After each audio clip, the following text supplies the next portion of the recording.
Suami saya selingkuh. Awalnya tidak ketahuan dan berjalan mulus, namun lama-kelamaan ketahuan juga. Suatu hari pas suami di rumah selepas pulang kerja, ada telepon dan SMS. Saya perhatikan telepon itu diangkat lalu dimatikan, SMS dibaca lalu dihapus. Ditelepon sampai 5 kali tidak dijawab. Lalu saya tanya, ada apa? Ditelepon kok dimatikan terus? Dia menjawab, tidak ada apa-apa. Hati saya curiga, lalu aku minta HP-nya. Sini HP-nya, coba aku lihat. Tapi dia tidak mau dan tidak memberikannya. Lalu aku bilang, kalau tidak ada apa-apa, kenapa enggak boleh dilihat? Pasti ada apa-apa. Lalu dia berikan HP itu. Dan wanita itu menelpon lagi. Tahu kalau aku yang jawab, lalu dimatikan. Dan tidak ditelepon lagi. Lalu aku tanya suami, benarkah kamu selingkuh? Dan dia menjawab, ya benar. Lalu aku ambil HP itu dan aku banting sampai 3 kali, dengan harapan dia jera. Hatiku hancur, lalu aku bilang, sekarang pilih aku atau dia? Suami menjawab, aku pilih kamu. Dan suami minta maaf dan berjanji tidak mengulangi lagi. Lalu aku maafkan. Setelah itu kami pun baikan lagi. 1 bulan berjalan, ternyata suamiku mengulangi yang kedua kalinya.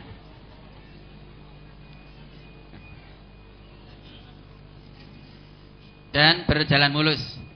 Karena saya tidak menaruh curiga, tetapi saya perhatikan dari wajahnya, kelihatan kalau suami menyimpan sesuatu. Selang 1 bulan lagi, suamiku mengulangi untuk yang ketiga kalinya. Awalnya mau berangkat pergi, saya sudah curiga. Saya tanya, mau kemana pak? Dia menjawab, mau nyervis ke. Servis kok pagi betul, apa sudah buka? Dia jawab, biar, sama mau beli cat. Ya sudah, kenapa aku selalu curiga? Aku buang rasa curiga itu, aku percaya saja. Setelah pulang, aku tanya, Pak, nyerviske kok dari pagi sampai sore, yakni jam 8 sampai jam 3 sore. Suamiku menjawab, nek ra percaya, mbok mau melu. Lalu aku jawab, mbok mau aku diajak. Dia terdiam. Malamnya anak saya bilang, Bu, Bapak punya HP baru. Saya sempat kaget. HP yang dulu saya banting masih di rumah dan sudah rusak. Ternyata selama 2 bulan suami beli HP, tapi tidak dibawa pulang. Dan ternyata nyerviske motor itu tidak benar-benar nyerviske, tapi selingkuh dan kencan lagi dengan wanita yang ditelepon dulu. Ya Allah, berilah aku kekuatan, berilah aku kesabaran. Dalam hati aku menangis meraung-raung. Lalu aku kumpulkan keluarganya dan kami mengadakan sidang kecil. Suamiku terdiam, tidak bisa menjawab sedikit pun. Wajah kelihatan bingung, badan jadi panas dingin. Ustaz, suamiku tak suruh memilih, pilih aku atau dia jawab pilih kamu. Karena sering disakiti, tak ajak pisah ranjang, dia juga tidak mau. Saya suruh pergi, terserah mau pergi dengan wanita itu kemanapun, tetapi pulang kembali. Kalau aku yang pergi, kasihan anak-anak dan bapak saya yang sudah tua. Saya minta diceraikan, tetapi dia tidak mau. Saya trauma karena berulang kali dikhianati. Pertanyaan, saya ingin belajar menyayangi suami seperti dulu. Kadang rasa benci muncul bila melihat raut wajahnya. Dan kadang-kadang saya merasa berat untuk melayani karena teringat pengkhianatan itu. Apalagi kalau diminta uang jajan anaknya, bilangnya tidak punya. Buat sewa hotel aja punya, masa dimintai jajan anaknya tidak punya. Ustadz, apakah saya termasuk kufur pada suami? Karena saya belum percaya 100% pada suami, Ustadz. Kamu tadi sudah diterangkan baru saja itu. Ya, dalam surat Nur ayat 3 tadi loh. Kan diterangkan kan, Kalau memang suamimu suka zina begitu, kamu itu tidak halal. Ya dah? Dan masa kowe pilih aku apa pilih kono? Ya pilih kowe. Wes mau dijawab pilih kowe ngene wis ayem.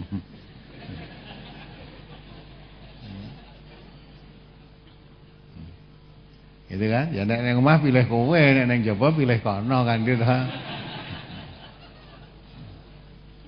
Jadi kalau apa yang kamu katakan itu betul, suamimu senang selingkuh, itu lebih baik ya tidak diteruskan karena itu tidak halal. Tidak halal itu berarti haram. Gitu kan?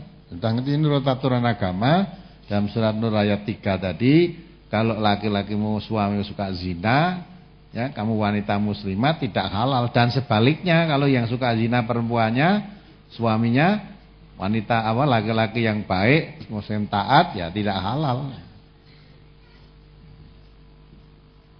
Maka bohong itu pangkal kejahatan.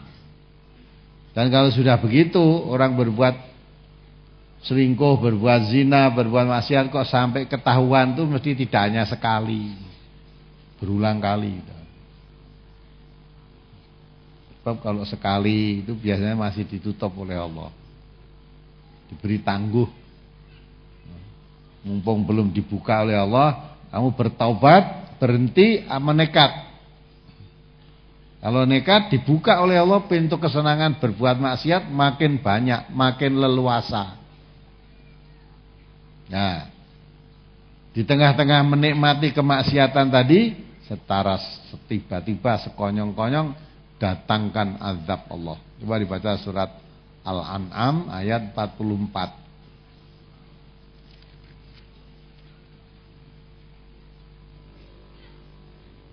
Surat Al-An'am surat ke-6 ayat 44. Falamma nasu ma dzukiru bihi fatahna 'alaihim abwaaba kulli syai' hatta idza farihu bima utu akhadnahum baghtatan fa idzahum mublisun. Maka tatkala mereka melupakan peringatan yang telah diberikan kepada mereka, kami pun membukakan semua pintu-pintu kesenangan untuk mereka, sehingga apabila mereka bergembira dengan apa yang telah diberikan kepada mereka, kami siksa mereka dengan sekonyong-konyong. Maka ketika itu mereka terdiam berputus asa. Ya. Jadi kalau diingatkan, tidak mau ingat, diuji oleh Allah. Malah pintu kesenangan berbuat maksiat dibuka makin leluasa. Ya. Nah, setelah dia lengah, sedang menikmati kemaksiatannya tadi, leluasa tadi ya, tiba-tiba datang azab Allah secara mendadak, sekonyong-konyong itu mendadak, yang tidak diduga-duga. Lalu dia akan mengerti akibatnya. Maka kalau berbuat maksiat, apalagi selingkuhan, sampai konangan itu mesti berulang kali. Nah, kalau sekali itu biasanya masih tutup. Coba dibaca lagi surat Ibrahim 42 itu. Ditutup oleh Allah. Masih diberi tangguh untuk berpikir, mumpung rong konangan orang, kamu taubat, memperbaiki diri, atau merasa aman sehingga kamu akan lebih meneruskan perbuatan jahatmu itu. Baca Surat Ibrahim surat ke-14 ayat 42. Wala tahsabannallaha ghafilan amma ya'maluz zalimun innama yuakhiruhum liyaumin taskhasu fihil absar. Dan janganlah sekali-kali kamu Muhammad mengira bahwa Allah lalai dari apa yang diperbuat oleh orang-orang yang zalim. Sesungguhnya Allah memberi tangguh kepada mereka sampai hari yang pada waktu itu mata mereka terbelalak. Ya, jangan dikira lalai kalau kamu berbuat dosa, berbuat maksiat, ya, tidak diketahui orang, sembunyi-sembunyi.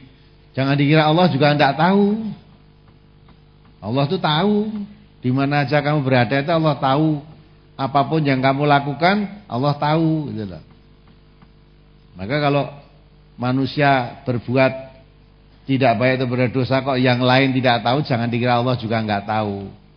Allah masih membuka kesempatan kamu, mama istilahnya di situ memberi tangguh. Apakah kamu berpikir mumpung perbuatan kejimu tadi belum diketahui orang, kamu bertobat, berhenti, tidak meneruskan kejahatannya, atau merasa di tempat itu kamu berbuat sesuatu maksiat, kamu merasa aman, terus kamu teruskan, di sini aja aman, terus kamu teruskan. Nah, dibuka oleh Allah dalam surat Al-45 surat Al-An'am tadi 44 tadi malah dibuka kesenangan. Kalau kemarin hanya lewat pintu belakang, nanti bisa lewat pintu depan, bisa lewat leluasa gitu loh. Nah, dengan keleluasaan berbuat maksiat tadi, secara tiba-tiba Allah datangkan azabnya yang tidak disadari.